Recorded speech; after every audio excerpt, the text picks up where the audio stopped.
Three times the charm. Hello, my Teaserking family. How is everybody today?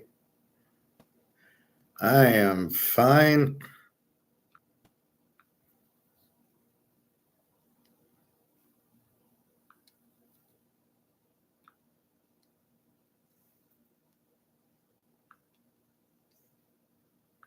Hope all is well. Yes, I was on earlier to do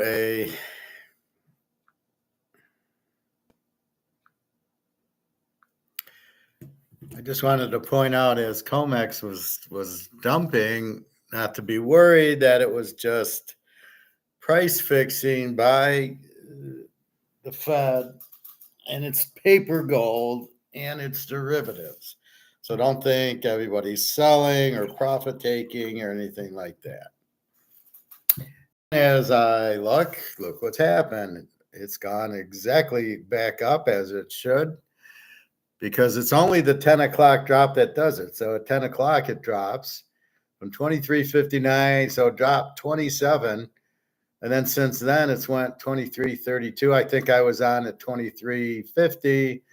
And now it's gone up another 35. So it runs pretty quickly.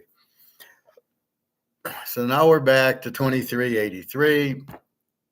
I don't know if we can get to 2,400 today, but the bottom now won't be 23.32. The bottom will be like this 23.50. So at 10 o'clock tomorrow, it'll go down to 23.50 and then back. Yeah, Greg, I told you I was just doing the gold and silver at 10 o'clock. And then now this is more of, we'll do some baseball and review some economics. So you like my Yankee over yesterday, huh? Yeah, I did too. A few of them were weird. A couple of the pitchers got changed. In one game, I'm expecting a 10 ERA and I get a 1 ERA. Yeah, well, they hit but it's the pitching. See, this is the key. You got two bad pitchers, they're going to hit the ball, right? If you got two aces, they're not going to hit the ball. So that's really the assumption. But, it doesn't always work that way, but I'd say 75, 80% of the time, once we know the pitchers and once we see they're terrible, then that's exactly what you did, especially against good hitting teams, which is what we had yesterday. So anyway, silver's 28.82. It's already broken 29 last week, 29.75. I expect it to break 29 maybe today or maybe tomorrow at some point. And gold at 23.82. I'm expecting that to go back over 24 on its way to 2,500. And there's no profit taking because this isn't a stock. If you profit take a stock, it's to go into another stock. But you can't profit take gold because there's nowhere else to go. To get off the Titanic, I can't sell. If I sell, I'm back on the Titanic, and we're on the way out of the water's soaking in. So there's nowhere to go. You don't want to get back on that. That's why there's no profit taking. So the bottoms are just the comex derivative by JP Morgan and the Fed saying, oh, we got to lower the price so they don't get out of paper. You want to run out of paper. Just get into gold, get into silver, and just relax. Greg and John. That Cortez is humble for the Yankees. Thanks for the picks. You're welcome, Greg and John. So we'll do picks in a minute. I had a few ideas. I just want to go. So anyway, 23.82 gold, 28.80 silver, and they're just starting to go.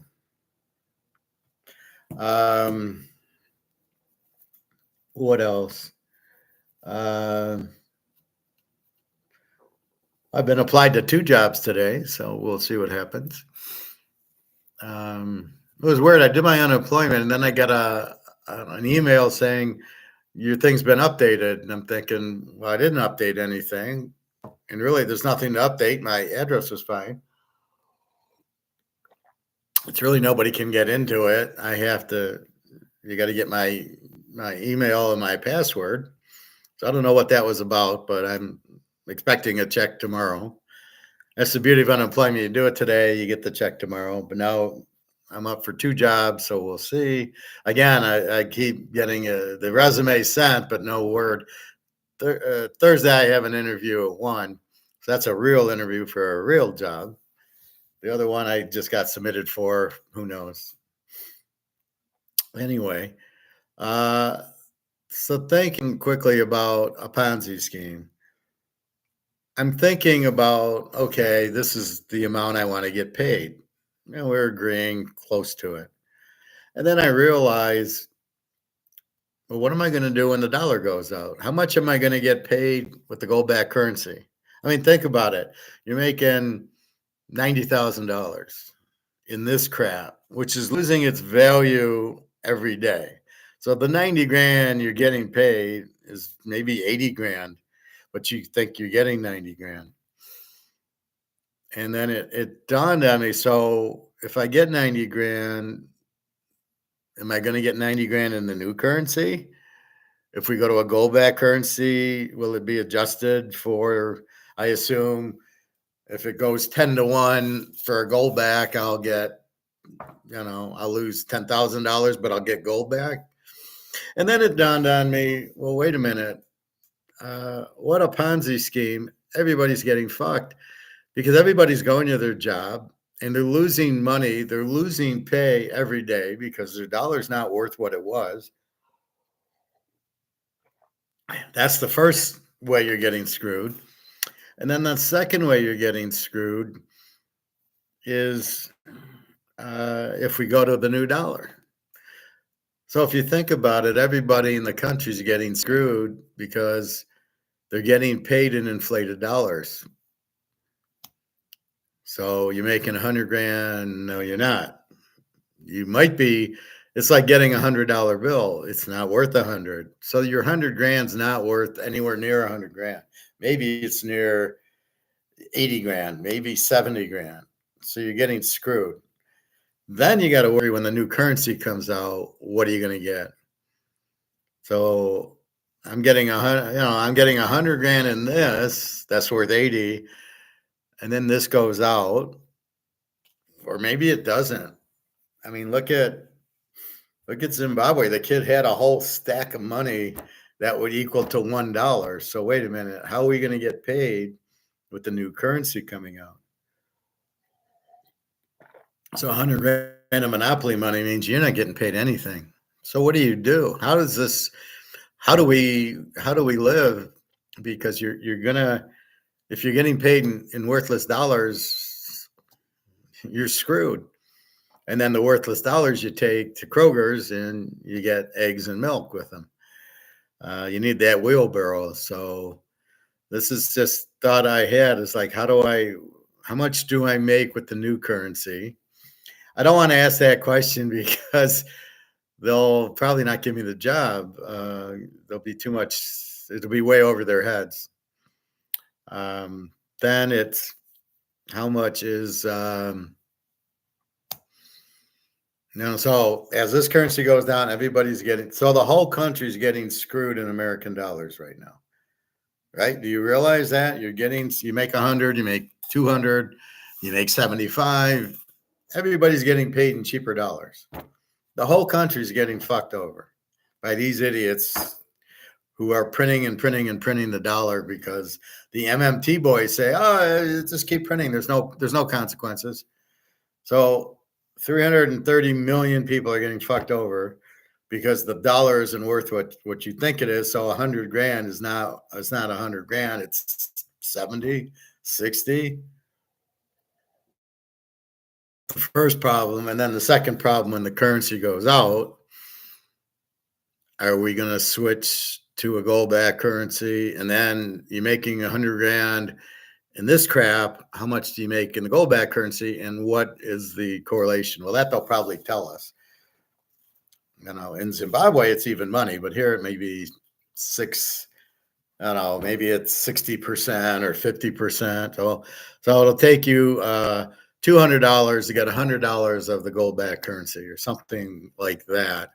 and then they would adjust all the grocery prices and then adjust your pay, something like that. And then you'll be okay, only if it's gold-backed currency. Otherwise, everybody is fucked because the money you're making is not what it was. And I told Bobby that. So Bobby has that big, so much each year. And I said, well, you're getting fucked because the first year it was a lot more than you are this year, and it's the same amount. And I asked them to try to get paid gold from the Mets.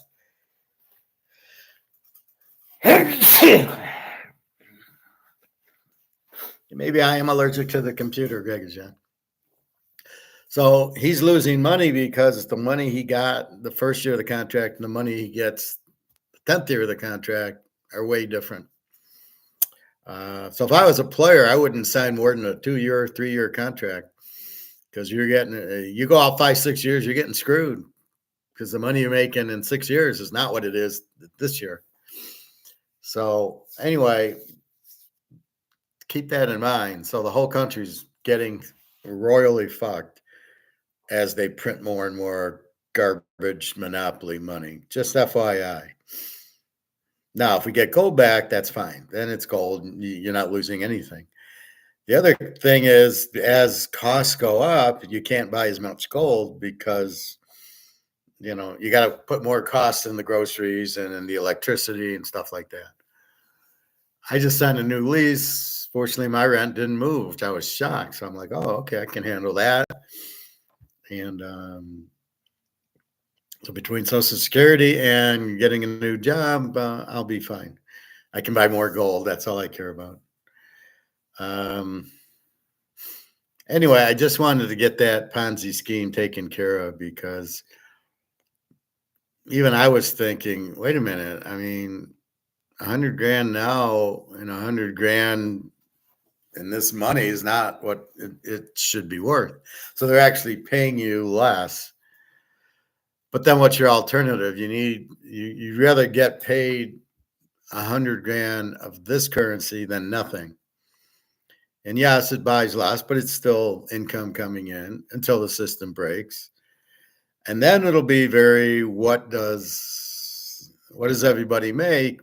And then you're hoping for a gold-backed currency like Zimbabwe, except we don't have a gold-backed currency. We don't have any gold to have a gold-backed currency with. So it's going to be rough. Greg and John, they got Penix so low. Well, you're welcome, Greg and John. That's what I'm here for, to give you a master's level class. It's funny, I hear some guys say, this is a master's class. Sounds really stupid. This is a master's as in a college level master's class, not like a master's, the way he said it was stupid. More people copying from me. Well, I mean, they can have Penix low. Look where Brady was. Look where Joe Montana was 3rd round. Mahomes was not till the end of the 1st round. So, and then look what they do. They had, Steve Young last year, the 1st pick. And then look at Fields was 3rd or 4th pick. Tagovailoa. So they make all these mistakes every year. That's why the Bears keep picking first, and Carolina keeps picking first. Because let's see, the Bears took Trubisky, Fields. Yeah, look how that went. Here you're getting Penix, but you don't want him. You're going to go with Caleb, and you're going to get the 1st pick again in the draft. So anyway, that's what we got. So anyway, watch out for that Ponzi scheme. Again, gold is going up, but it's not for profit taking. It's not an investment like a stock.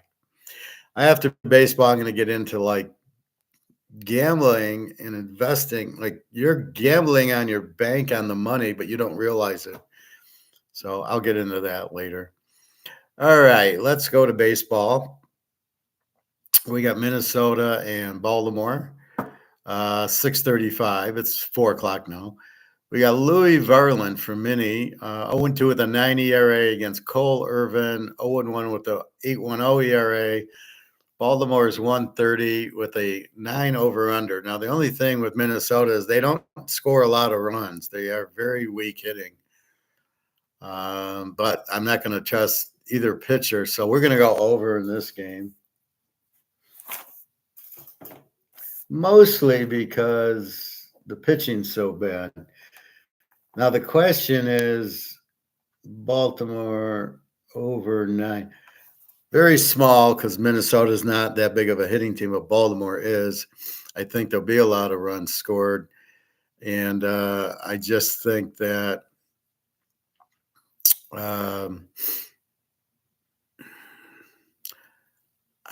Baltimore's 130 and over under 9. So I like the over 9. I can't trust Cole Irvin to win the game. And Minnesota keeps screwing up. They had the Tigers, and then they go to their bullpen and give up 4 runs in the 8th or 9th and lose that game. So let's go over in the Baltimore game. Mostly we're relying on Baltimore to score a lot on this Louis Verlin, but Cole Irvin's not one we want to bet on, so we're going to go over. Texas and Detroit. Detroit's a 125, 8.5. Michael Lorenzen, 0-0 with an 0-0 against Reese Olson, 0-1 with the 540. Let's look at this Lorenzen. He was on the Phillies last year. Last 10 games. So he hasn't pitched at all this year. And his career ERA is 4.11. So the last few years he's been between 4 and 5 ERA. Detroit doesn't hit very well. Texas, we know, hits well. Lorenzen pitched a lot last year, so I'm sure he'll be okay, but he probably only go 4 or 5 innings. Reese Olson's terrible. Texas should hammer him. Let's go Texas. And let's go. So and they're plus 125. Yeah, Texas definitely a very live dog there. Now having an ERA of 4 is great. Not in my book, Craig and John. Especially when you're only pitching 5-6 innings. It's not good at all. Maybe with 9 innings, then yeah, it might be. Although 2.5 was really good. But you're only pitching 5 or 6 innings. So, I mean, you should basically, the most you should give up is 1 run in 5 innings. I mean, that's just ridiculous. Colorado, Philly. Philly's a huge favorite, 275. Wow. And an over-under of 9. Cal Quintel, 0-2 with the 720 against Aaron Nolan, 2-1 with the 450. I'm going over this because I am not laying 275. So go Philly over 9. And we'll make this. This will be a play. This will be like a 5-unit play. That's ridiculous. How do you lay 275? Aaron Nola's okay, but he's got a 4.50 ERA. Cal Quintel is 0-2 with the 7. He stinks. Games in Philly, they should hit him pretty good, but Colorado should hit Nola pretty good too. So let's go over 5-star. That'll be our first pick. The 49ers and the Dolphins. Good game. We got Montana against Marino. We know who wins that game. Montana. Frisco's a 115, 8.5. Kyle Harrison, 1-1 with a 4.76 against Edward Cabrera, who is 0-0 with the 0-0-0, who is hasn't pitched at all. He pitched a lot last year, hasn't pitched yet this year. He's pitched in 22 and 23 with an ERA of 3 and 4. So he's got like a 4 ERA. So a 4 ERA against a 4 ERA. We're going to go over here for the San Fran over 8.5. Now it's just too hard to really Kyle Harrison and Edward Cabrera. So you have very unknown pitchers. None of them, a 4.76 and a 4.25 ERA. So they're both in the 4s. The question's going to be like, okay, that'll be 5-6 innings, maybe not even. And then the bullpen comes in, and there's a bullpen shut them out. And that's what's so unique about baseball now is you almost got two games. You got the first five and then the last four. And you got a shitty pitcher going the first five and then better bullpen guys depending on the score in the last four. So if they're tied or with the lead, they're going to play their better pitchers. If they're behind, they might play a good pitcher to keep it close. And if they're way behind, they're not going to play their good pitchers at all. Then it becomes a no. We don't know what's going to happen after the fifth inning. We can see the first five should be 4-4 game, supposedly. Greg and John, is Verlander still playing? I don't know. I haven't seen him when we look at the box scores. He was injured last year, so I'm sure he is. I would have heard something that he retired, but he just is resting up, I guess. They don't need him now anyway. He's too competitive. He's not going anywhere. So we're going over in the Niner Dolphin game. California and Tampa. Tampa's minus 160. Patrick Sandoval for California, 1-2 with the 6.57. Zach Eflin, 1-2 with the 6.35. This is again, we're going over T-Bay, 8.5. We'll make this a 5-unit because I'm going to write the pitchers down because let's see, Sandoval and Eflin. And the reason I'm doing this, I'll look at pitchers with the 6 or 7 ERA, and then the game's 2-0. I'm like, what happened? And then I go, oh, they switched pitchers on me. Well, this is fucking ridiculous. It's 4:00. I should have the correct pitcher for a 6:50 game. And yet they switch it, and then you're screwed because, hell, they're pitching a guy with a 1 ERA. I wouldn't bet it over, or I wouldn't take a team. So I'm gonna see. These are horrible in baseball so far. Yeah, and basketball. Look at basketball. There's nobody in college. There's nobody. They're going to have a draft. There's nobody to pick. I went through the Pistons roster because they have like the worst team in the history of basketball. I didn't recognize any of them. It sounds like they're doing what the Lions are doing. They're just getting cheap players who suck, and they don't care because they get the TV contract because the owner just wants to make money. He doesn't care. The owner's in California. He doesn't care if Detroit wins or not. But everybody here fights. You hear the radio guys, and you're like, dudes, they don't care. You can cry all you want. He doesn't care. He's here to make money. It's a business. LeBron is the best player, I guess. I don't know. Steph Curry, you don't have a big man. Harden's just an offensive player. The other guy, the scorer, is just he's average. He's a good scorer, big deal. Yankees and Toronto. Yankees are hot, 12-4. Toronto 8-8. Yankees are pick'em, 105, 8.5. Luis Gil, 0-0 with the 3-0 against Chris Bassett, 1-2 with the 5.06. We're going to go over with the Yanks, 8.5. A lot of overs because the pitching's bad. Luis Gil, are we going to bet him? 0-0 with a 3 ERA. Chris Bassett 1-2 with the 5 ERA. So we're going to get runs in the game. I certainly wouldn't bet either pitcher to win. See, that's how I look at it. If I don't know the pitcher, I'm not going to bet him to win. Then I might as well go over under. Curry, never heard of these pitchers.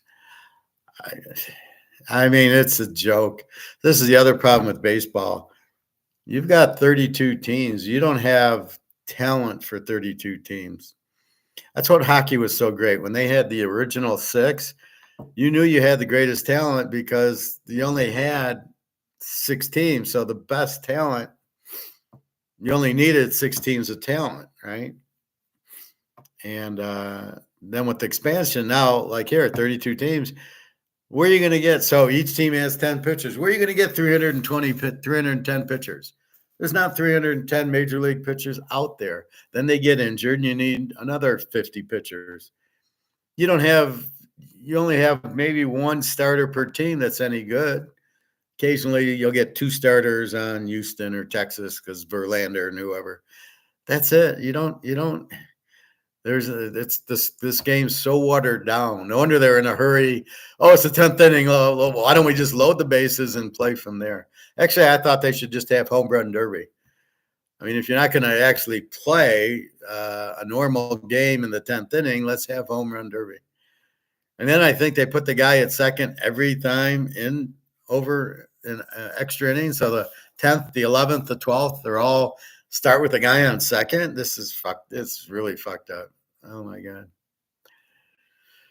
Well, we don't know. We got to see Bobby out there. I don't know why he's not out there.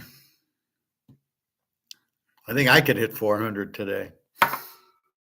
All right. So we're going over with the Yankees, 2 week pitchers, the Pirates and the METS, Jets. The Jets are a 120 favorite, 125. Martin Perez for Pittsburgh, 1-0 with a 189 against Adam Hauser. 0-1 with a 5.49. Let's take a look at this Martin Perez.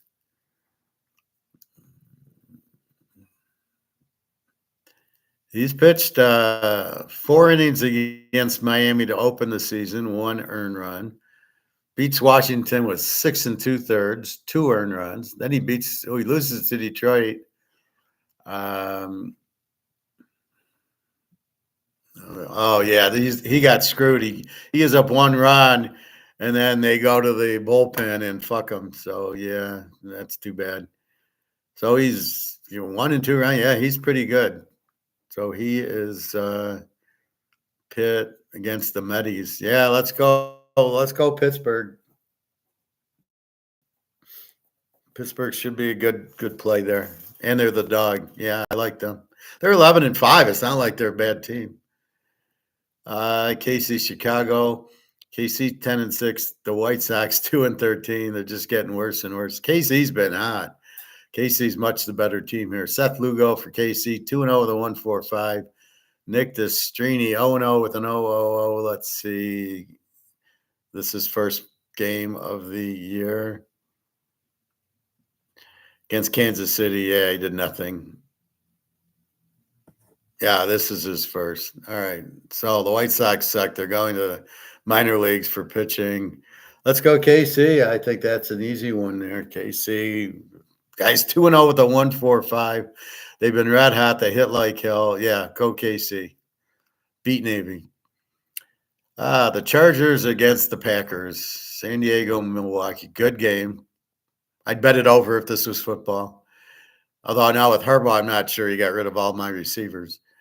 San Diego, it's a pick'em game. Joe Musgrove, 1 and 2 with a 6.87 against Joe Ross, 1-0 with a 1.8.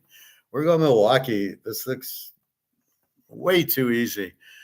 Well, no, the game's pick'em, but Musgrove is 1 and 2 with a 6.87 ERA. You going to trust him? At least Ross is 1-0 with a 1.8. So I'm going to trust Milwaukee there at home. Home dog. Atlanta and Houston. Atlanta 9 and 5, Houston 6 and 11, getting healthy. Atlanta's the favorite in Houston. Big over under 10.5. Darius Vines 0-0 with an 0 against Spencer Irrigati. 0-1 with the 21. This is probably an over. Atlanta hits the hell out of the ball. This pitcher hasn't pitched at all this year for Atlanta. Last year, he was like a reliever. And then we'll go to Houston, Spencer Spaghetti. 0-1 with a 21 ERA. 3 innings, gave up 7 runs, 7 hits to Kansas City. Yeah, we're going to go over. Houston over 10.5. It's a big number, but I think it's warranted here. Houston, we know Altuve, he can hit the ball. Atlanta's full of hitters. This pitcher sucks. The other pitcher hasn't even pitched yet. What, you're going to go 3 innings? So I think you're going to get a lot of runs in this game. St. Louis against Oakland. Oakland's been pretty hot. They're both 7-9. St. Louis is a huge favorite, 185, 7.5 over under. We got Sonny Gray. Now he's not bad, 1-0 with an O.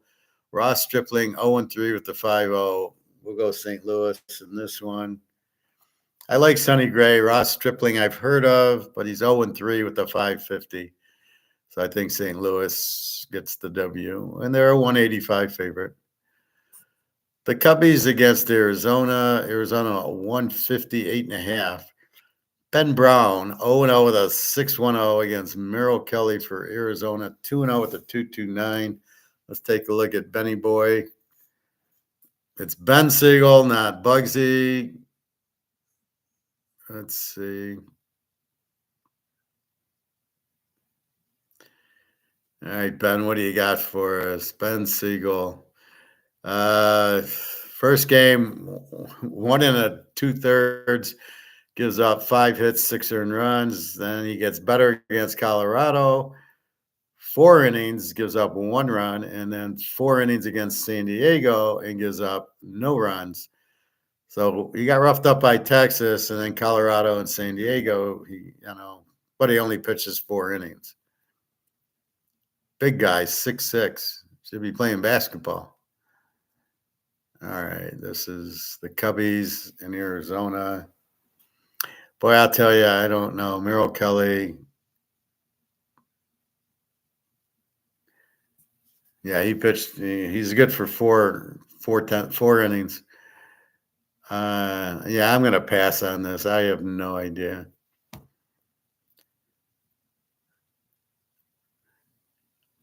Am I covering the NFL draft? Of course. Never heard of the guy who won the Masters. Who won it? I just watched. Oh yeah, that's the leading. That's the number 1 golfer in the world. I'll talk about the Masters in a minute. I got one more game. I got 2 more games. I lied. Cincinnati and Seattle and Washington, LA. Cincinnati 9-6, Seattle 6-10. Seattle is a -150 with an over/under of 7. Frankie Montes for Cincy 2-1 with a 2.16. George Kirby 1-2 with an 8.16. Go Cincinnati. See, I'd rather bet Cincinnati than fuck around with the Cubs, Arizona. And the last game, the Redskins against the Rams, was a good playoff game. Jesus, the Dodgers are 375 favorite. Mitchell Parker 0-0 with an O against Tyler Glasgow, 3-0 with a 2.5. I can't touch that. Can we go over under? This guy on Washington, no stat, never pitched before. And Tyler Glasgow, 3-0 with a 2.25. Was on the Pirates. So he's given up 2 runs against San Diego, 1 run against St. Louis, 3 runs against 49ers. The Dodgers hit a lot. We can't give 375. That's just too many runs to give. So we're going to have to go over 8.5. Because we figured the Dodgers hit a lot. So they could do it by themselves. I don't trust Tyler Glasgow at 375. Washington's not that bad. They're 6-9. So let's go over in the Dodger game. And then the game already, Cleveland 6, Boston 0 on Patriots Day. Boston doesn't score. So I can't give that one. It's already gone. All right, so that's the baseball. So the 2 picks I'm going to go with. I'm going to start doing this on Teaser King. It's like, let's get it, and then let's narrow it down. I was doing too many picks on Teaser King. Now we're going to get selective. So Baltimore over 9, Texas, Philly over 9, the 49ers over 8.5, Tampa Bay over 8.5, the Yanks over 8.5, Pittsburgh, Kansas City, Milwaukee, Houston over 10.5, St. Louis, Cincinnati, and the Dodgers over 8.5. And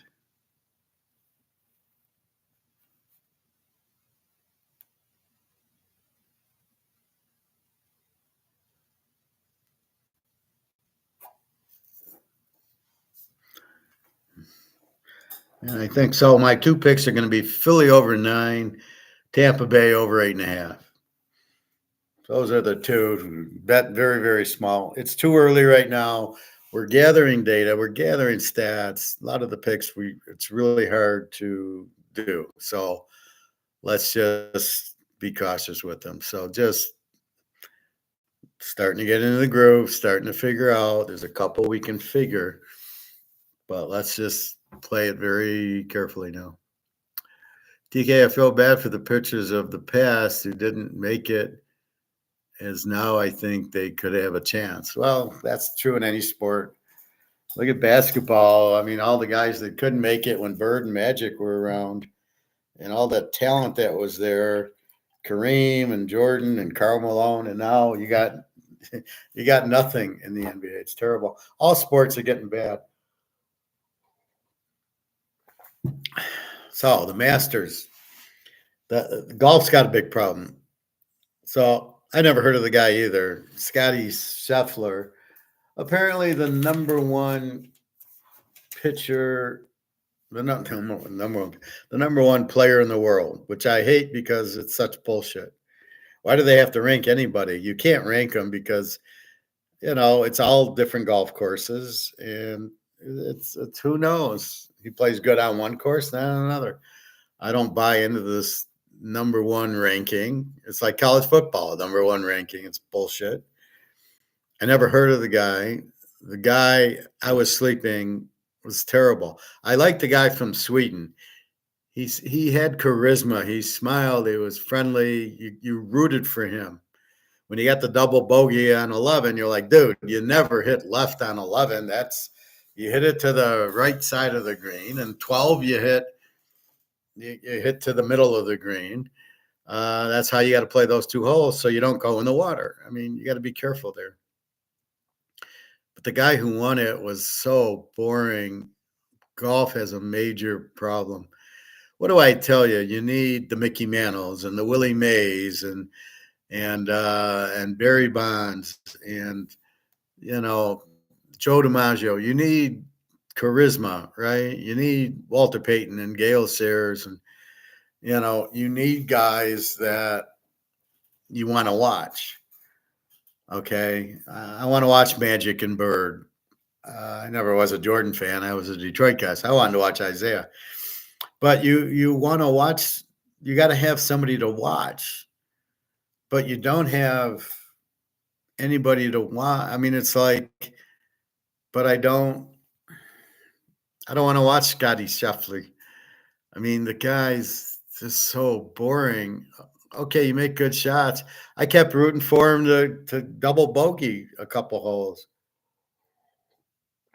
Let's make the tournament exciting. You and the Sweden guy, and get tied up, and let's have excitement. It was so boring, and the guy's so boring. It's really hard.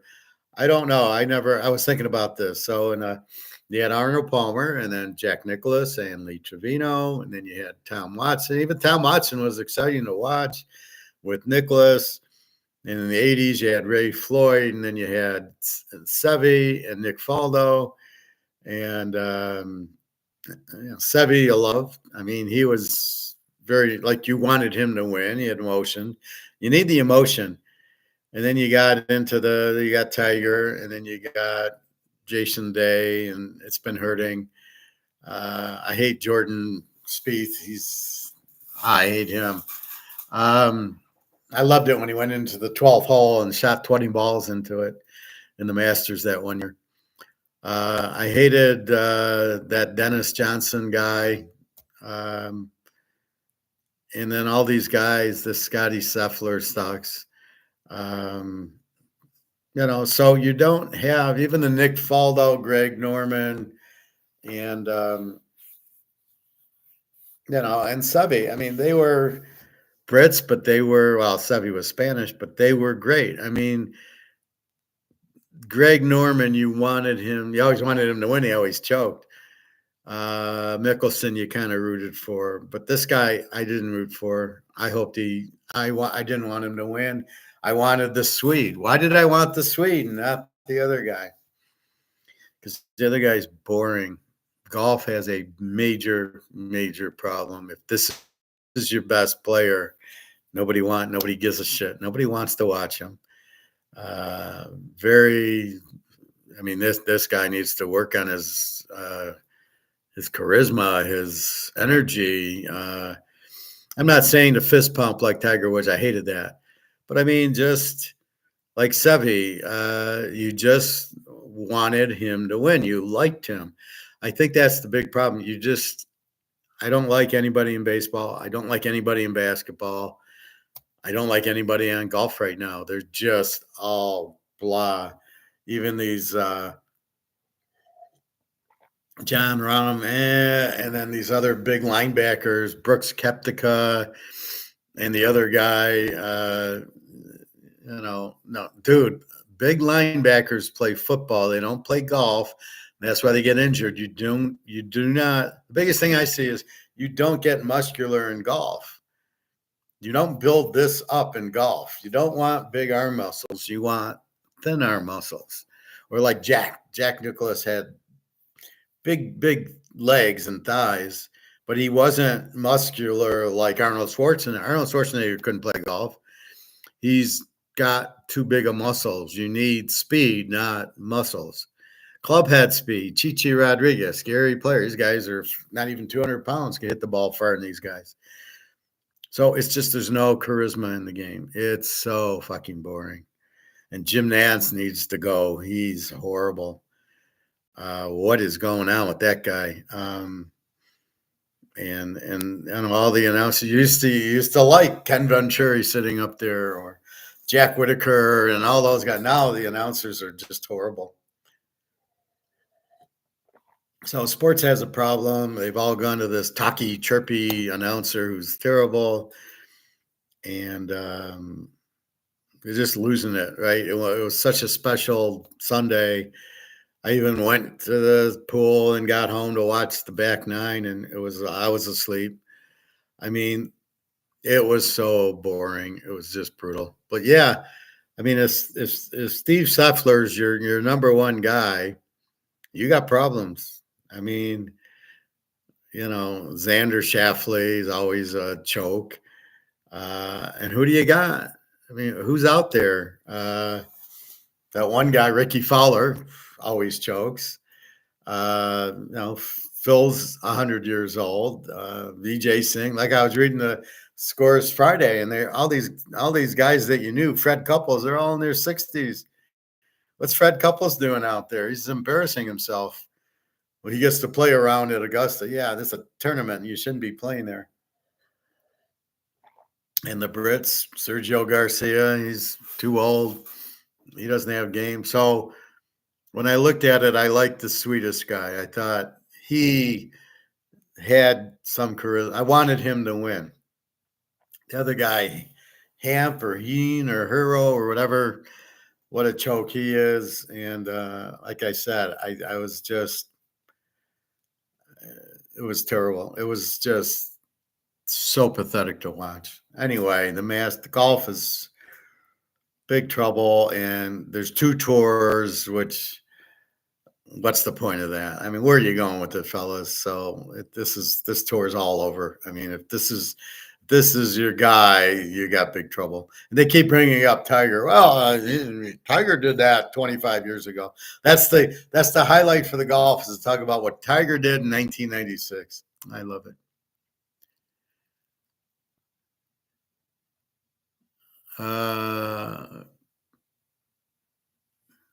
How did Tiger Woods do? Nothing. He made the cut, but I don't know. I mean, 20 shots off. I used to watch Tiger Woods when he was good. I hated Tiger Woods. He thought it was a basketball game, not golf. I didn't like him. Tennis was good back in the day. Well, tennis was good because you had Connors and McEnroe. Okay, you love Connors. You loved or hated McEnroe, but you would watch. I don't even know. I couldn't name one tennis player, nor could I watch it. You'd have to pay me a lot of money to watch and fall asleep to tennis. Who is the Swede guy? He's a guy from Sweden. He's new. I don't know. I never heard of him before.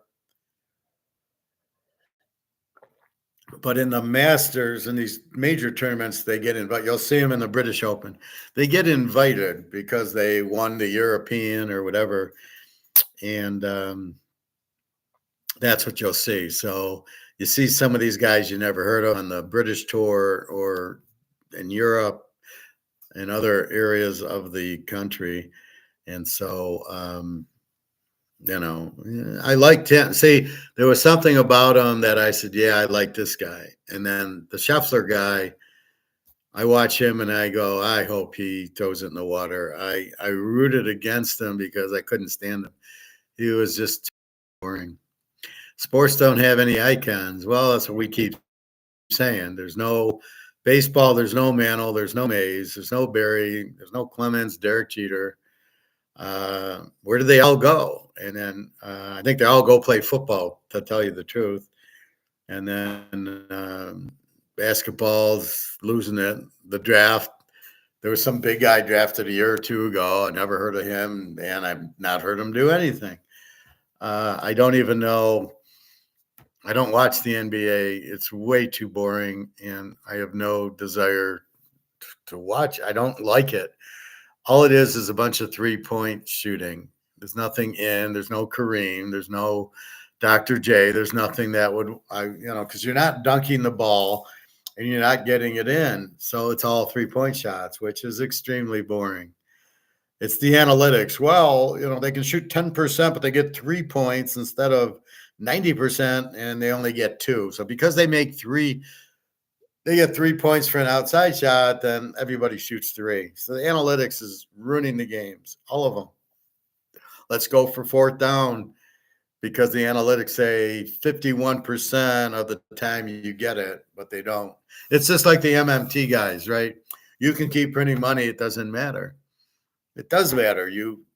The value, you kill the money if you keep printing the money. If you keep going for it on fourth down, as the Lions saw, you're going to lose championship games. It doesn't work. Nobody looks at the consequences. They only see if I go for it, it's 51%. I should go for it. No, you shouldn't go for it. It doesn't take into effect the consequences. And that's what everything's going to, are these algorithms, which are fucked. Yeah, I hear you, TK. It sucks. Well, it's just the only thing I watch is football because we bet on it, but you're throwing in so many commercials and is the call correct that you're ruining the game. It's like watching a movie and you keep, let's see, James Bond's getting chased from the back. Oh, wait, let's do an instant replay on that. Did he really, did the tire touch out of bounds? And he got injured. We got to go away for 10 minutes. So you're watching a movie that keeps getting interrupted, sort of like Tubi and Pluto, where you're watching the movies and then they have 5 minutes of commercials. You don't even remember what movie you're watching. I always do that. I'm watching the movie. There's the commercials. I mute them. I look away and I can't watch them. And then when it comes back, I got to go back like 30 seconds to go, okay, let's review. What movie is it? What's the scene? Where are we going with it? So I do that. All right. My next thing is since I'm kind of looking for work, is this whole millennial and these young kids. And one guy saying, well, the young kids are never went through inflation or a recession before. It's like they don't. I didn't go through the Great Depression. I'm not that old, but I know about it. I read up on it. Give me a break. So, I don't know what happened. I don't know who Woody Hayes is because it was before my time. Get on fucking YouTube and watch it. What do you mean you don't know? I mean, now you have YouTube. You can see these games. You can see the Ice Bowl and the Montana catch game and everything, and the Steelers immaculate. You can see all that. You don't need to, because it was before you were born, to say, I don't know. But these guys are just, I'm going to call them very lazy. They don't understand to work or work hard. They want to just put their money in Bitcoin and make money without doing anything and play video games. They don't respect older people because whenever I work with them, they're very disrespectful. and you can just see it, and you're just like, "Well, who the fuck are you? Like, you don't know anything." So it's getting harder and harder to work with them. They're just very disrespectful, and then they don't know anything. So it becomes a very difficult process to work with them, but they don't understand how to invest. They're in Bitcoin, not gold. That's one of the things they were talking about. I was watching one of my YouTube guys, and so he's saying, "Well, the millennials are all in Bitcoin, but it's going to go to zero. They're all going to go broke because they don't know to go into gold. They don't even want to go into stock. They just want to buy Bitcoin and think it's going to go to a million, and they'll be rich without doing it just by buying Bitcoin," is what they think. And this is the problem with it. It's all a Ponzi scheme, and they're falling right into the trap, and they're all going to go broke because they don't want to take the time to learn and educate themselves. They just want to, well, I'll play video games, live in mom's basement, and I'll buy Bitcoin, and then I'll buy, and they don't have a clue. I don't know who's buying the gold at Costco. My guess would be not millennial, not the younger people, but the older ones who know about gold, see the gold price go up and go, yeah, I probably better buy the gold. So that was my thought on the younger kids using the excuse, well, I don't know, it's before my time, so I'm not going to research anything. So anything before the year 2000, I don't have a clue, and I'm not going to look it up, and I'm not going to read history.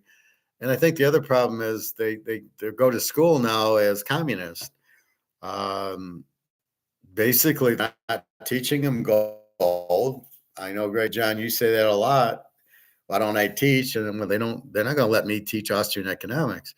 Maybe, but very rarely. So the kids aren't learning that.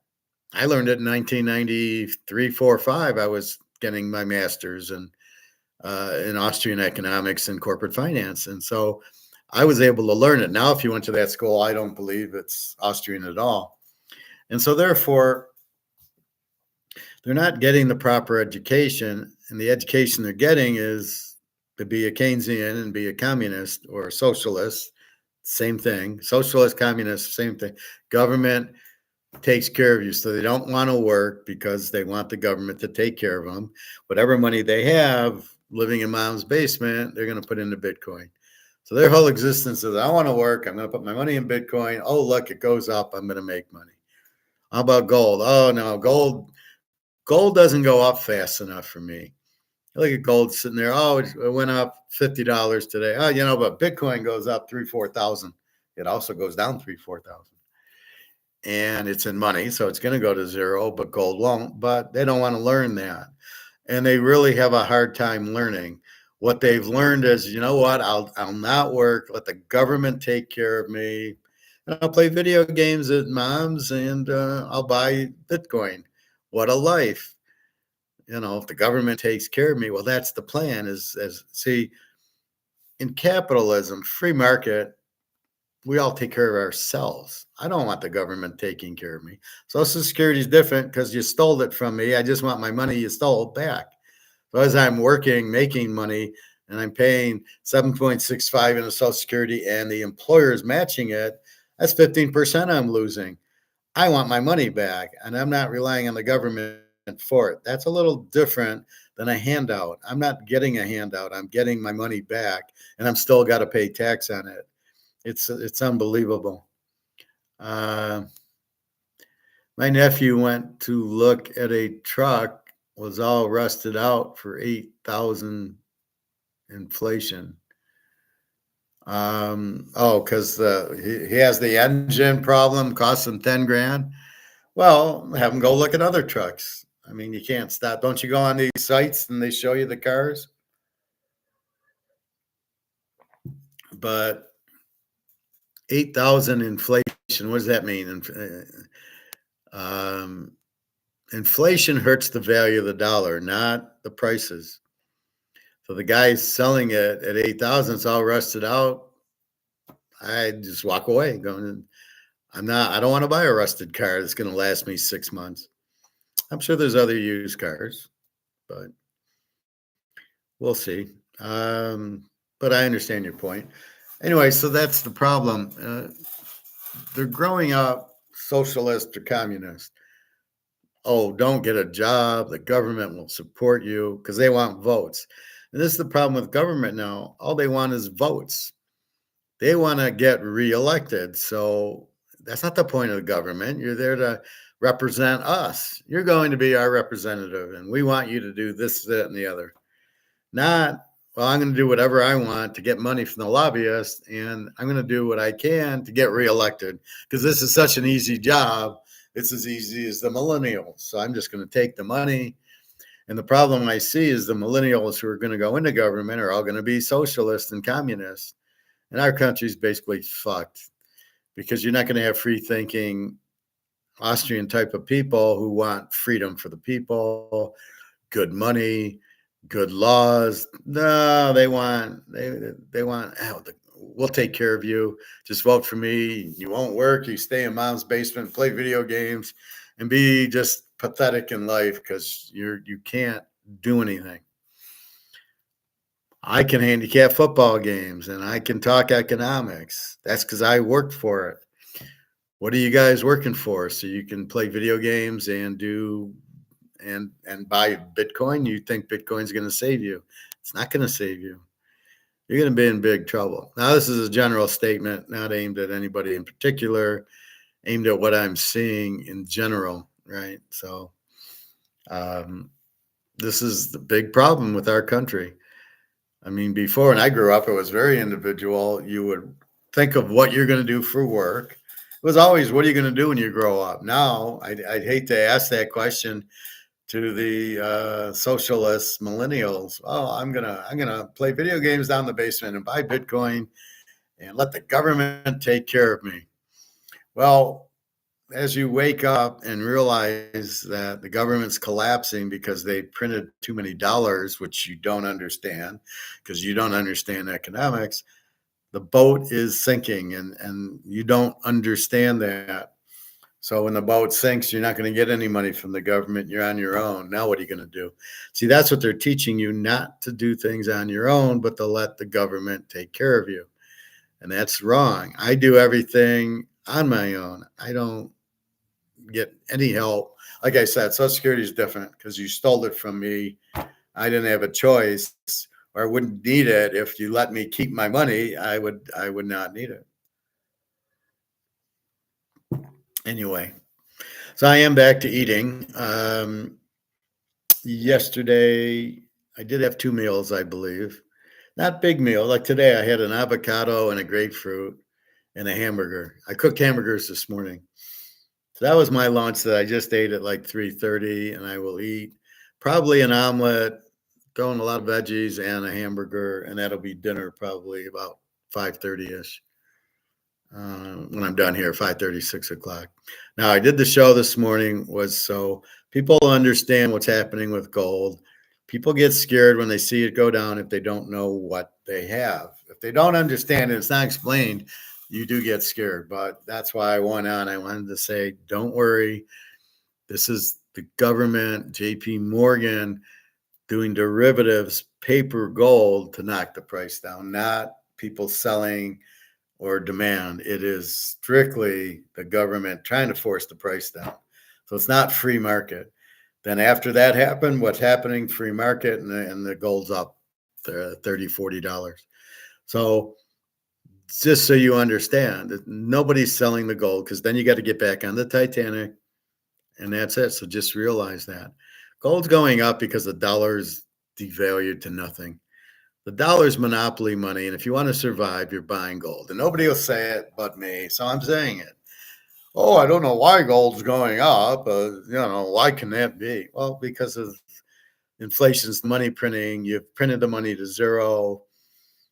Zimbabwe went to gold, and here goes BRICS going to gold. You want to survive, you need to own gold. And that's the bottom line. If you can't afford it, you buy silver. If you can't afford that, there's no excuse. Then go work at McDonald's or something. I don't know. Greg or John, TK, I don't always get YouTube notifications from you. I get it a day later sometimes. Yeah, Bobby has the same problems, but Luke got it. Luke was at the airport this morning. He was going to Mexico, and I said, I'm going to Mexico now. So he was in the airport. He got it. So I don't know what to tell you. I don't control that. I know you hit the bell, and as far as I know, that's supposed to give you the notifications. But yeah, I don't know. On this end, I don't do anything. I just come on and talk and teach, and I don't control you getting a notification. I don't block it. I don't say the only thing I block is if somebody leaves some really bad comments, and I warn them, and they keep doing it. Then I will not block them. I'll block their comments, but they can still come on. That's all I'm doing. I'm not blocking. I'm not allowing you on. Anybody can watch, but if you don't know if you're not courteous with your comments, I'm not gonna allow your comments to interfere with the class.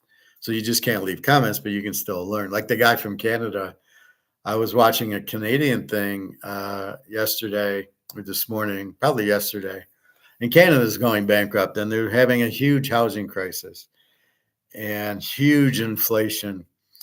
And all I could think about is our guy who bought a house for 700,000, of which he sold his house for 500,000 Canadian, and he bought a $700,000 house and put 400,000 into the house. And I couldn't believe he didn't put the 400,000 into gold. So now that the housing market's busted in Canada and he's probably got no money, he could have had his 400,000 in gold and he'd be worth 600,000 or 700,000 now. Well, you live and learn. When you don't trust the professor and you don't listen to him and you do your own thing, and it's against what I'm teaching, then you got nobody to blame but yourself. I'm trying to help you. I am not making a nickel. If you buy gold, I don't get anything out of it. I don't get commission at the store I go to. I show you, I go there, I show you, here's gold and silver I got. So basically, I want you to do what I'm doing, right? I'm the Pied Piper. I'm follow my lead, do what I do, and in this area, I am an expert. I'm the professor. So or go against me, and then you don't really want to go against me in these areas. You don't want to go against me in football, and you certainly don't want to go against me in gold and silver and economics. That's not a smart move to do. So I don't know, Greg and John. Just I'm on every day. So today I came on early, but during the week I'm going to the pool about 10:30, 11 o'clock. And I'm going to get home. I'm going to probably have a little snack to eat, take a half hour rest, and then probably by 1:30 I will be on 2 at the latest. But because I did the earlier show this morning, earlier class, and I wasn't, because I did the earlier class, so now I'm running an hour behind. I did go mail my state of Michigan income tax. So I had to go to Meijer's grocery store, and they mailed it for me. And then I picked up pita bread, and my yellow and orange peppers were on sale for 99.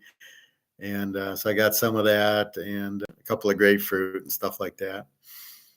And that's it. So I went there because I had to mail it because it's due today on the 15th. And I didn't want to wait too long because I didn't care. I owe $11, so it's just like get it off on time. So I did that. Swimming was good. Like I said, Daria, they had a bomb threat at her daughter's school, but it was just a threat. And it was funny. The daughter was scared, and then when they said, "Well, you can go home now," she was happy, like, "Oh, good, no homework." She was all excited.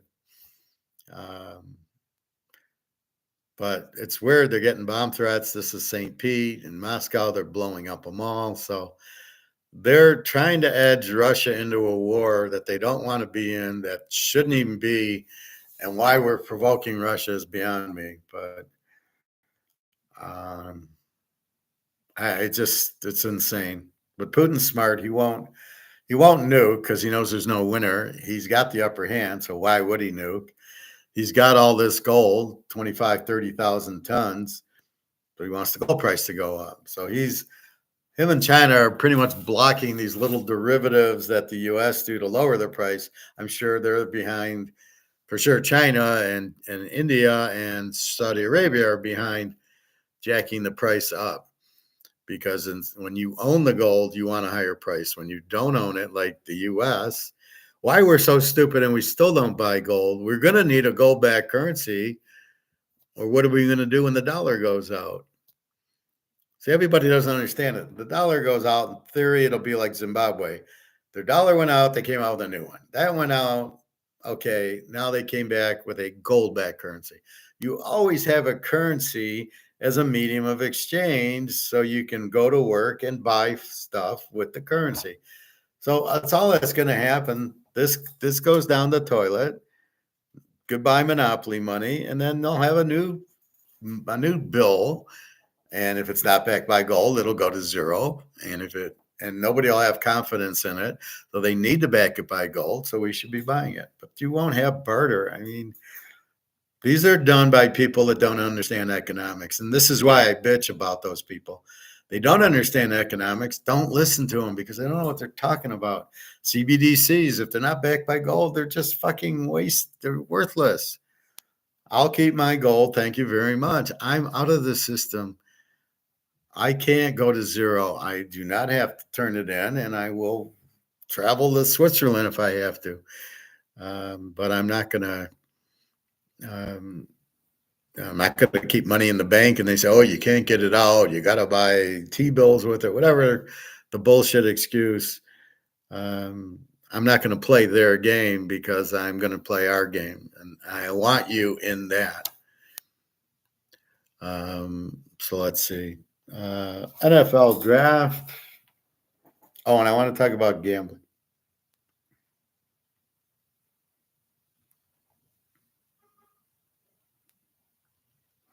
WNBA draft. Yeah, there'll be 3 people watching that.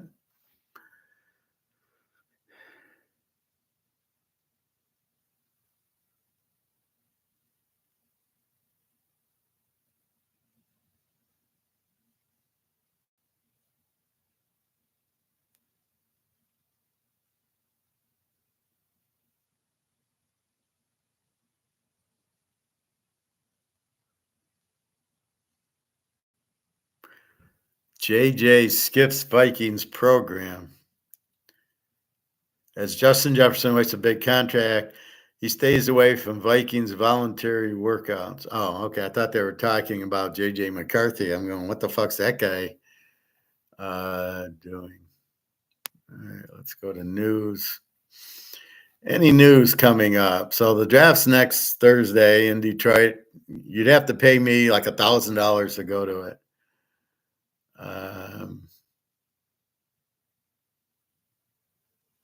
Eagles signed Devontae Smith to a 3-year extension. Waste of money. Jets with the new jersey, big deal.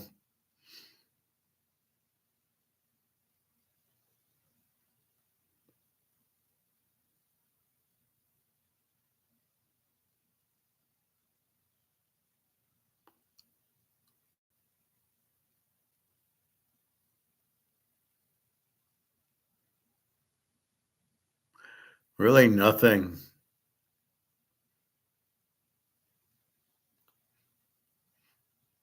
Tom Brady for possible return. He just wants his name in the news.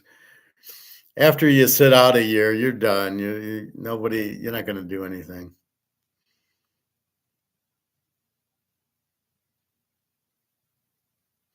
Otherwise, there's not much.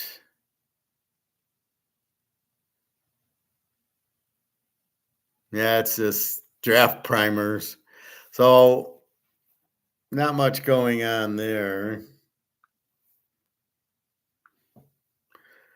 Our gold price 23.82, up $39, and 28.85, and silver up 63 cents. This is the point I don't quite get. Silver goes up 63 cents and gold's up basically $40. Like, what the fuck? Greg Don, TK, you think the Raiders are going to be good? Depends on the quarterback, their coach, who's their offensive coordinator. I think they have a very good defense. Right now, they're an under team. Gardner Minshew, I think, is a very good quarterback as a backup. You got Devontae Adams. You got rid of Josh Jacobs. Now, are you going to start Sincere McCormick from UTSA, who's a great running back? Hasn't played yet. So you need a running back to go with Adams. You need a tight end, and you need a quarterback. Minshew will be okay, but you need a Penix, Bo Nix, somebody like that. I think Bo Nix would be good there. Better than Penix. Penix should go to Seattle. I can't imagine Seattle not taking Penix in the middle of the first round with his offensive coordinator. It makes no sense if they don't. Because Geno Smith is not. He is nowhere near Penix.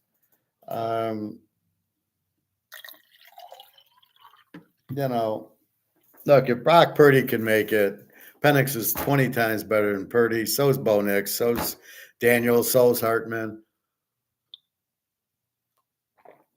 Now, outside of that, I'm not quite sure Caleb. Caleb, you're going to be disappointed. If you're the Bears and you get Caleb on, you might win 4 games next year.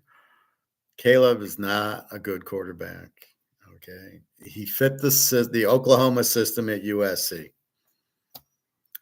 And none of them have done well. It's like Ohio State and Alabama. Those quarterbacks aren't good because they don't learn it in college. Now it could change because the Washington coach who coached Penix, who looked very good the 2 years, ran a great offense. So I think Penix will be good. So I think Alabama will switch now to more of a pro style with the Washington coach. I'm surprised he went to Alabama and not the Seahawks. Why didn't the Seahawks get the guy? I mean, it makes no sense. You took his offensive coordinator, not the coach?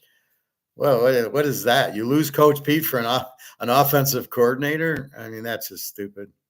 But I don't like the Oregon coach. He's not anywhere near the Washington coach, which is why Washington beat him twice, right? The Bears never draft good. Well, they got Mike Tomczak. They got Mitch Trubisky, which, I mean, you go back to my broadcast, my draft analysis of that year, I thought it was crazy. That's like that guy on who the 49ers drafted third, Trey Lance. What was that? Guy played 1 year at North Dakota, and you're moving up to draft him third. Can you imagine where the Niners would be if they just kept their draft picks and didn't draft Trey Lance? Because you lost probably 2 good picks, and then you got Trey Lance, which you gave away. So you lost 3 good players for Trey Lance, and you still make the Super Bowl. So imagine if you didn't fuck up and make that stupid mistake. Anyway, again, so the key to football, college and pro, give me a running attack, give me a passing attack, give me balanced on offense and a strong defense. You do that, you're Georgia. That's what Georgia does. They run it down your throat, and they have a killer defense. That's why they for them not to be in the playoff was a joke. I mean, that was totally, you cannot call Michigan the national champs. You got to beat Georgia in the playoff, and if you didn't have them in there and you got Alabama instead, you saw what happened. Huge mistake, bunch of bullshit. I'm glad Saban's gone. Now Alabama, now you'll get a fair playoff instead of, we got to have Alabama in because Nick Saban's in charge of it, and all the other bullshit. I mean, how Alabama kept sneaking into the playoffs, just a joke. Anyway, but that's the key to it. You have a good quarterback with a balanced offense, like Kansas City's the model. Frisco, they got McCaffrey, Purdy, Ayuk, and a good defense. So those two belong. That's the blueprint. Philadelphia doesn't have the quarterback anymore, and I don't know what they're doing with their defense. They got to bring in, a good defensive coordinator, and not these guys. The guy who's the coach of the Jets was good at Frisco. He made him good. The guy who's on Houston, I don't trust him because he didn't build it. He just kind of kept going of what Salah did. And then we saw last year the guy was in way over his head. He cost him the Super Bowl. He cost them the Green Bay. Well, he almost lost to Green Bay and Detroit because he was a terrible coach. But that's the difference. The Niners got rid of him. The Lions kept their defensive coordinator who gives up 30 points a game. What are you doing? And they didn't add to their defense. And we'll see. They'll probably draft an offensive tackle, which is incredibly stupid. Their draft of the running back was incredibly stupid, and Williams was incredibly stupid. So everybody loves the GM. He can do no wrong. That's not what I'm saying. He's wasted 3 good picks. His best pick was Hooker. You got to get him in the game, and they're too stupid to play Hooker, which I don't understand. And I'll keep repeating, they beat Alabama 50-49. What the fuck do you want? If that doesn't let you start Hooker, I don't know what does. I don't know what you need to see. But I haven't seen Goff beat anybody like that. Jim McMahon was their best quarterback. Yep, exactly. Okay, TK, see you later. What time are you going to be on tomorrow? I don't know, honestly. I would say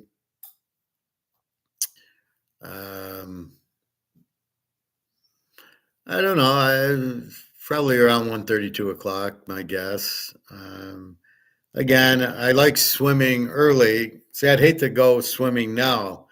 I'd be too hungry, and I don't know. But I try to swim about 11, and then I eat, and then do this. So probably 1:30, 2 o'clock. Today I had to get up early. I had to cook hamburgers, and I had to go mail in my tax. I had to do the tax and mail it in. The tax took 10 minutes to do, but I had to mail it in. And then I went swimming. Right, I actually swam first and then did it because it's on my way home. But that's basically it. I don't know, 1:32. Go enjoy your evening.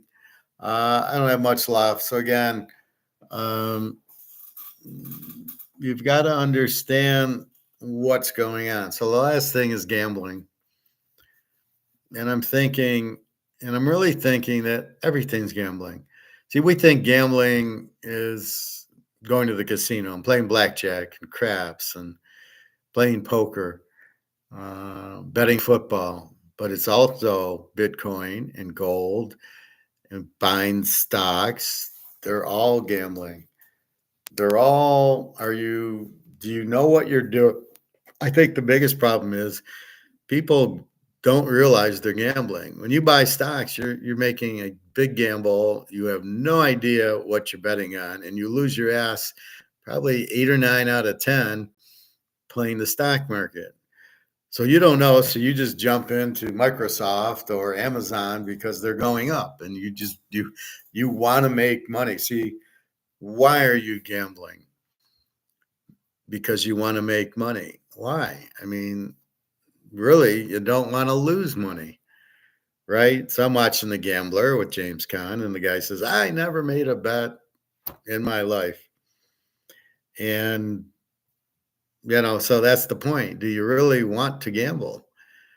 Now you have to move your dollars, so you have to gamble on something, right? So our money's in gold and silver, and it's really not a gamble. Bitcoin's a huge gamble because you could lose everything, but you won't sell, so you don't even know. Do you buy stocks? Well, that's a gamble because you could lose, and you don't know what you're doing in it. Can you analyze a financial statement? No. Oh, you go to your investment advisor, your financial counselor, and he tells you what to do. Oh, okay. Really? So this is the point. Do you really know what you're doing?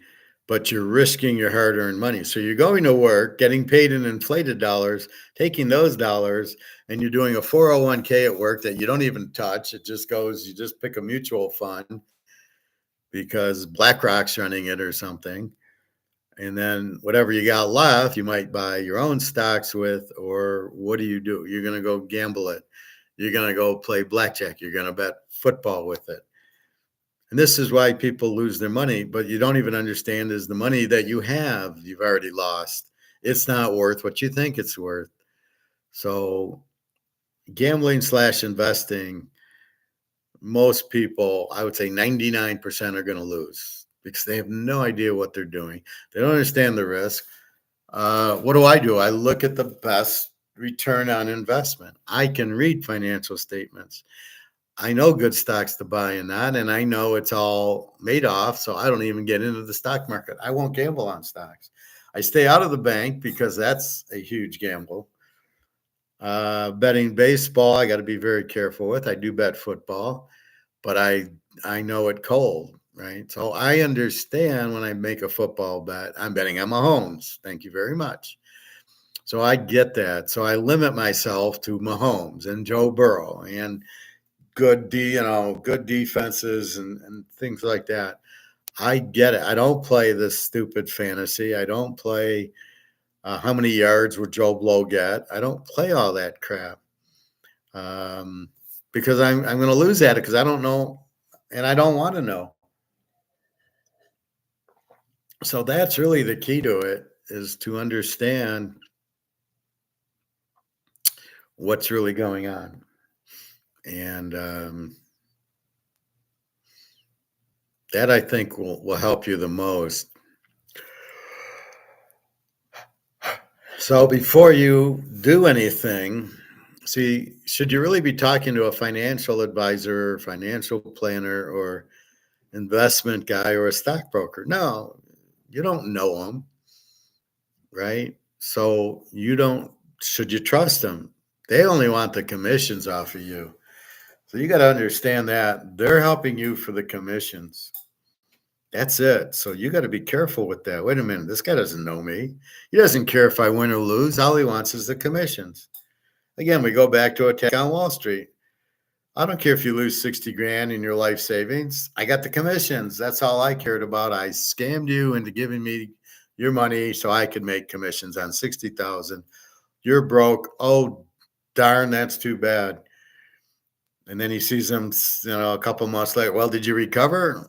Oh, do you want me to? I got some great investments for you. I can make some more commission off you. See, you'll make $1 million, you make $1 million. Those are the Ponzi schemes. That's the Madoff. The funny part is with Madoff, you actually made money, right? He paid you out. From what I can tell, I don't know. I wouldn't touch it, but as far as I know, people got 14, 15% every month. It flowed in as far as I could tell. So he at least was honest about being a Ponzi schemer. He kept paying you. He kept getting enough money in to pay you out. So give him credit for that. That's far more what the banks do and far more than Wall Street does. Wall Street is a Ponzi scheme. The banks are a Ponzi. The banks just print money out of thin air. So the biggest thing you got to realize is that they're fucking you over, that this value is gone. So that's the biggest problem, is this value's gone. So you're not getting $100 when you think you're getting 100. You're getting like 5. So your 100's worth 5, maybe not even that much. So you go to the store at the $100 bill. What does it buy? You buy a couple of things, a hamburger and a steak, and there's $40. I just did that yesterday. I bought 3 pounds of hamburger, a little thing, a couple pieces of chicken, and 1 or 2 odd things. It was like $40 for nothing. I didn't get a lot. I'm excited when they're on sale. Hamburgers on sale for $5. It still costs me. I get 3 pounds, $15, $16. But when I look at it and I cook it, Now I go and I'm all excited because I go, well, that's okay because if I went out to eat, it's $6 at a Coney for a burger. If I go to any place decent, it's $12, $13 for a burger. So for the 9 burgers I'm going to eat would be $100 that I've spent 15 with. That's how you got to look at it. But your dollar's worthless. So just realize your dollar's worthless. And I get the idea of trying to make money. Well, I'm going to invest my money so I can make it, but you're losing value on the money. So the real key is to get out of the dollar, get off the Titanic. So even if you make money in the stock market or in blackjack or craps, even if you make money there, you're still making this shit, which is not worth anything. So if you go play craps or blackjack or poker and you make it, or bet football or sports, or put your money in the stock market, the key with the stock market where they really Ponzi scheme you, it's total Madoff. You don't want to get out of it. You're in that Ponzi scheme and the stock goes up and you made money. And then you, wait a minute, you didn't sell it and then it dropped and then you didn't make any money. Or you made money, did you sell it? And you did sell it, but then what did you put your money into? When I'd buy gold, I would sell it that day. Like today, I would have made a fortune because you can see it went down and now it's up $35. That's a normal day where I would have made a fortune. The problem though is I'm still in money in my account. I got to take the money out and buy gold with it. So gold is the one thing that gets you out of the Ponzi scheme, right? Gets you off of the Madoff because you're still in the dollar. And so all your forms of investing are all basically you're fucked. Even if you make money, you're fucked because you're still in the system. So your only way of really surviving is to pull it into gold and not gold stocks and not ETFs.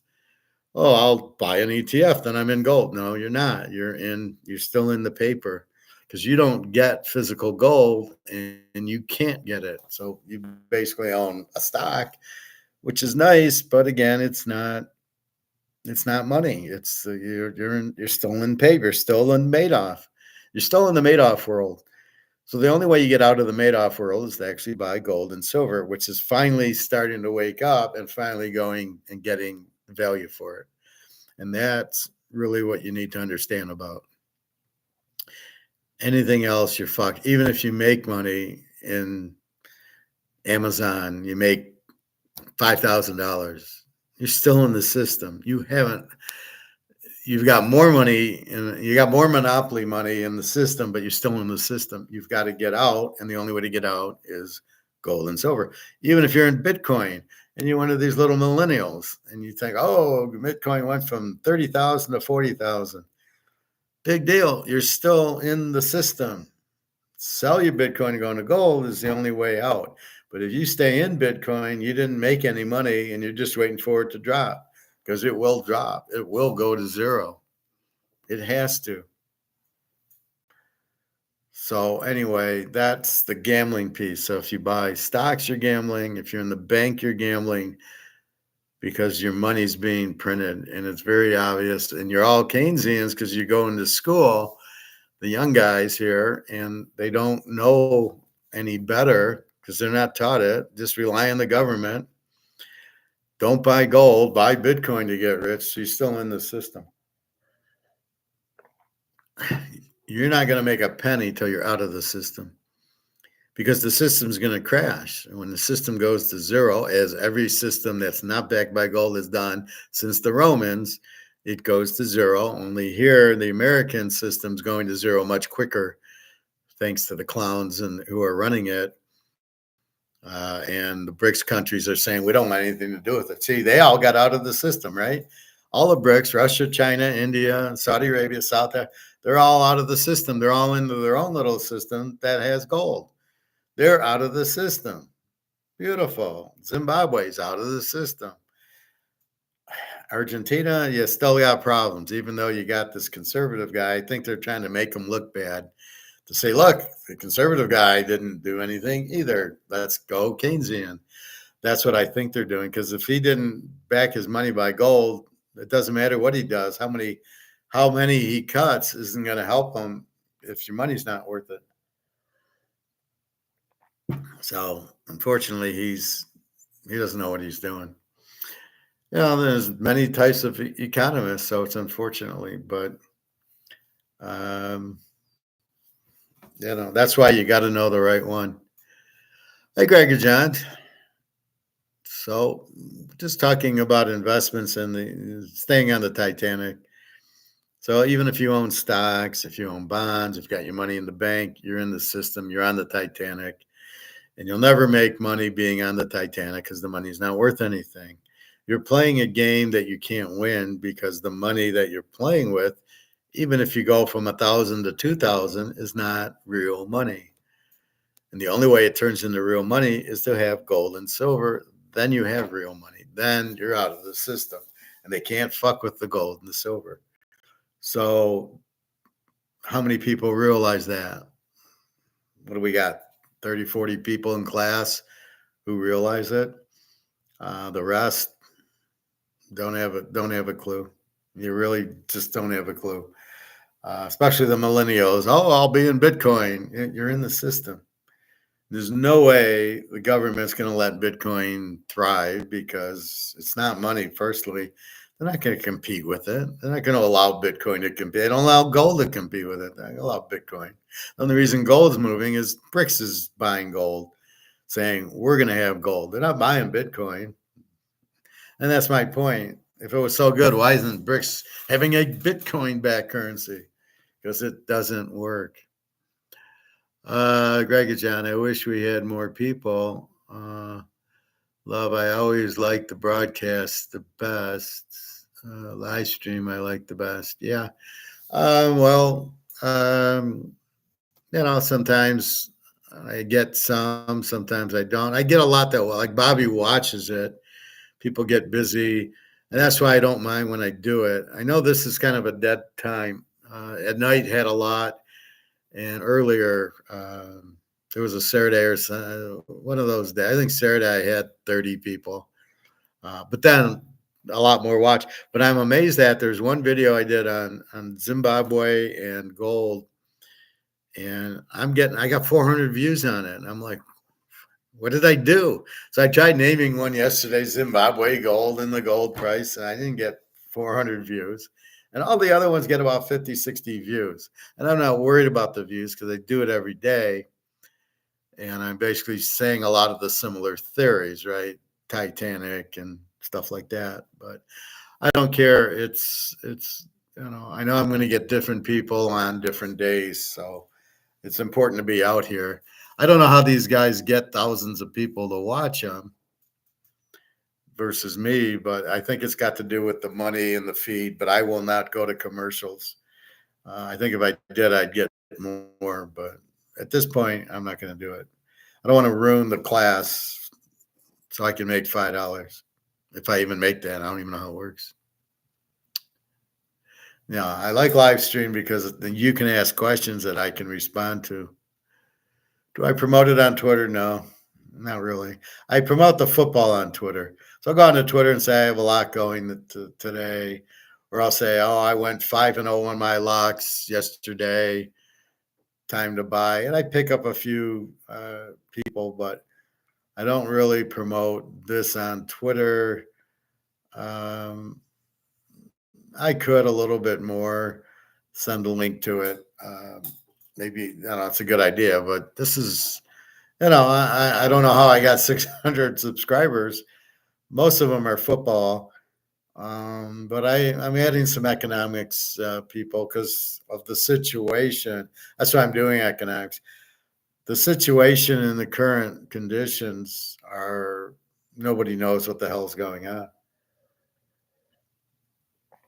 And everybody's going to lose all their money. And I don't want to just sit back and do nothing. If I can speak and help, I will. That's what I'm doing. I don't want anybody to lose.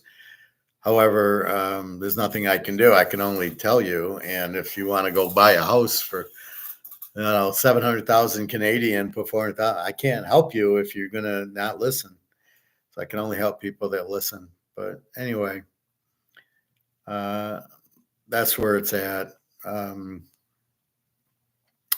So I think I'm about done. It's 5:30, time to eat.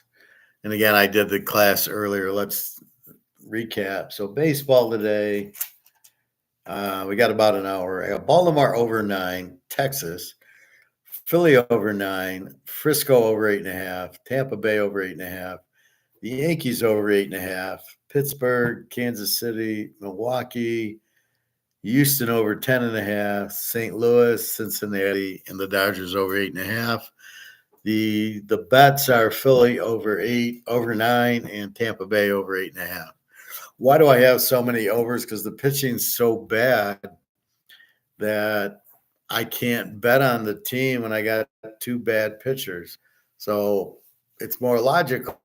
They'll give up a lot of runs and it'll be a higher scoring game. So I go over mostly. Unders are when I have really good pitchers that I know. Verlander against Scherzer, you're not going to get runs. So with I then go with that. But otherwise, the pitching's so bad, it's really, really difficult to bet a pitcher to actually win, like taking a Mahomes or taking a Joe Burrow. So that's today's picks, and we'll look gold one more time. Silver's at 28.87, up 65 cents, even though it got killed early. And gold's at 23.81, up 38, and it recovered nicely. It was 23.32 at 10:15, so it's really gone up $50 since 10:30. So that's how you got to look at it. You got that 10 o'clock drop, which you know is coming. So if you're going to buy it, you buy it when it starts going up at 10:30, and then look at it. There's nothing interfering, and it'll be like that all the rest of the night till about 6 in the morning. It should just go through the roof. We should get back to 2,400 relatively soon. So all this bullshit the government's trying to do is pointless. Silver 28.87, up 65 cents. So you made 2.31% in a day. Annualize it, which is times 365 days, you made 700% on your silver. So people say, well, it doesn't give dividends and it barely moves. Well, this moved okay. This moved $38. I made 1% in a day, 1.6%. Yeah. Yeah, I don't get a dividend, but I do go from 23.30 to 23.80. So I made $60. Do I need a fucking dividend? So that's your point with gold and silver. You don't need the dividend because they move. And especially now we understand it. Gold is king. That's why it's the gold standard. I see your videos from 12 years ago. I think I started 14 years ago when I started doing YouTube, but they were videos back then. And I just noticed a couple years ago that I could do it live. And so now I do it live. You were on YouTube then. How long you been doing this? Well, I've been doing YouTube for 14 years. I've been doing Teaserking since the 1990s, mid 90s. I wanted to do the 800 numbers to generate sales because I knew I was very, very good at this. And there was really no way to do it. Well, I didn't know how to do the 800 number. And then once the internet really got going in the mid 90s, and then there was a YouTube, I used to do a cam and I used to just do a video and then upload it. So that's what I used to do. And so it's good. So I've been doing that for a long time. But been handicapping since the early 70s, mid 70s. I've been betting football since the late 60s. I remember the Ice Bowl. I don't know if I bet it. I was really young, but I mean, I've always watched football. But starting about 1969, 1970, I started betting it. And then much more seriously, I started working at the grocery store and I was making good money for back then. And then I started hammering the games, making money. And like I said, I bought the first VCR, the big bulky one, for $1,000 in the mid 70s off my football winnings. So just been always very good about it. I understand what do I look for, which is really the key is how to manage your money, how to bet, and then what to look for to make the bet. And you'll do that. Like I said, that works for everything: poker, women, um, investing. Do I bet gold, silver? What do I do? And it's all understanding what do I look for. You see a pretty girl, but is she nice or a bitch? What do I want to do with her? What am I looking for with the girl? What do I want? A friend, of course, and then it develops into more.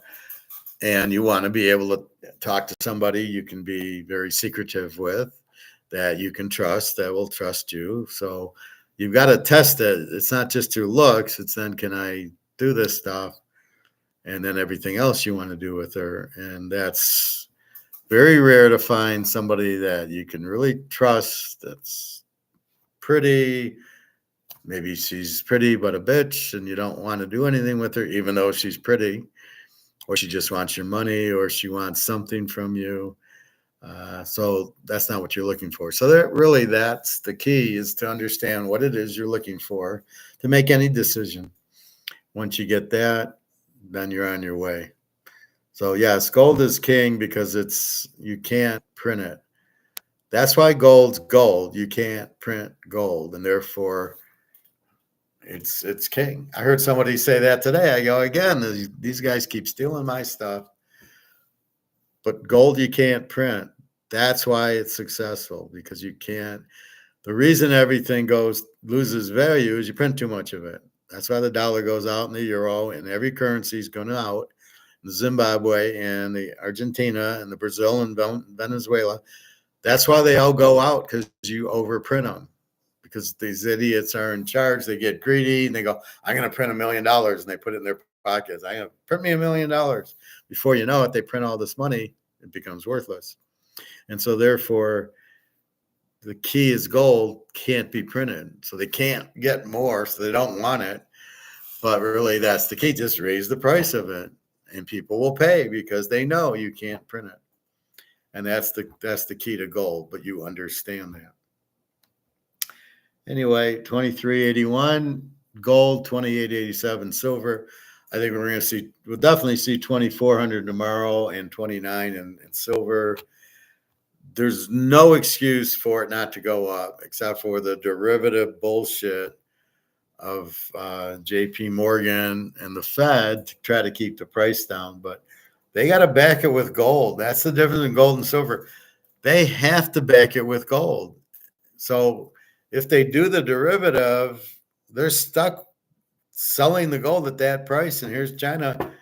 I want that gold. And they have to deliver it. Silver, they don't. Silver's just bullshit. But silver's problem is there's too many people that need it, and there's too many tons that aren't being sold.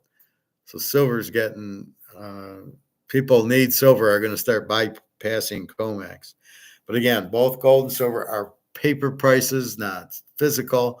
We buy physical coins and bars, and that's the key. So if you buy the physical, this price is bullshit. This is a paper derivative price. And the quicker you understand that, gold at 2381 really isn't, that's the paper price of gold, not the physical price of gold. So when I go to the coin store, the guy laughs at me. He goes, "You're the only one that understands that it's paper gold." And I says, "I know. Most people are just fucking clueless." So with that, I think au revoir for today. Jenna and Daria are good. And our two picks, Philly over 9, Tampa Bay over 8.5, silver 2887, gold 2381. Buy your gold, get out of trouble. Everything else, you're in the Ponzi scheme. So get out of the Ponzi scheme, get out of paper, get off the Titanic. Don't sell your gold for Titanic, right? So this is Titanic. The paper is worthless. don't sell your valuable real money for this shit. So when you do need to sell, it's to pay a bill or something. But then after that, when you do need, if you do need to sell it, try to get Zimbabwe gold or BRICS gold back currency. Not, you don't want this. So it might be the reserve currency of the world, but guess what? It's not worth anything. So everybody is holding garbage and nobody knows it but us, right? Us 50 people in class and whoever else listens in here, we're the only ones that understand that the rest of the world's holding crap. They're the value of their money, the euro, the pound, the franc, the dollar is worth zero. Just like Zimbabwe, just like Argentina and Brazil, Venezuela, China. The yuan's not worth anything. However, gold is, and that's why they have all the gold. They get it, right? We got 60,000 tons of gold. Russia's sitting there with 25 to 30 tons of gold. India, I'm sure, has tons of gold. So they get it. Saudi Arabia. So all of those people get the gold is the value. So they got to keep that. So we will see, but that's what's happening. So I am going to have dinner. Again, we did the earlier one just to show you the gold price, but right now it's looking sweet. It's 23.81 and silver at 28.87. So again, they're only going to go up. There's too much demand. They can't be printed, so it's not like they can come out with more of it. There's more people wanting a small amount. I think all the gold's already taken. So I don't think there's gold floating around except for at the coin store when somebody brings in their gold because they don't understand it's not anywhere near its all-time high.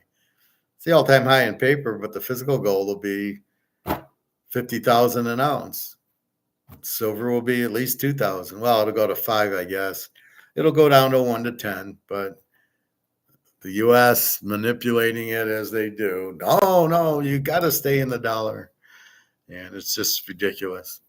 So anyway, have a good day. Enjoy your dinners. I will see you tomorrow, I guess about 1:30 after swim.